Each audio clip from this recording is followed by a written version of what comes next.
Distracted driving. It's one of the biggest issues affecting the automotive industry today. And what are we doing to combat it? Well, I'm here with Gary Strumolo from Ford Research Lab. Gary, thanks for joining us. Thank you.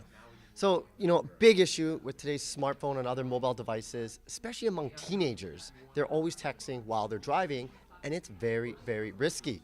What kind of stuff are you guys doing within your research lab to combat distracted driving and actually learn from it too?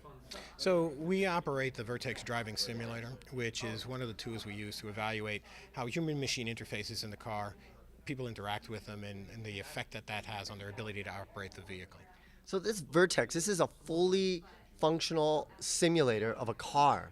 How long have you guys had it? Tell us a little bit about it. So we've had it for over a decade. It is a full motion-based simulator. So you get inside, you have a full 360-degree scene that you're operating in. You're effectively driving in a virtual world. What we do in that simulator is evaluate the devices that we put into our cars and the human interface systems that we also use. So typically what we do is run an experiment where the driver is supposed to be doing a particular task, at least that's what he's told, and then what we'll do is we'll throw a car in front of him and see how he reacts, what the effect of that is, and how well the systems that we put into our cars are able to pull his focus back to the road in time for him to safely stop the vehicle before an accident occurs. That's really fascinating because what you're doing is kind of manipulating variables and then seeing what kind of results happen from that. Now, one of the most fascinating things I learned was that you guys are doing a lot in the health and wellness sector. Tell us a little bit about that. So what we want to do at Health and Wellness is two things. One is to change the paradigm of sync. Sync today is an infotainment system, and as a result of that, it sometimes can get criticism from places like the Department of Transportation.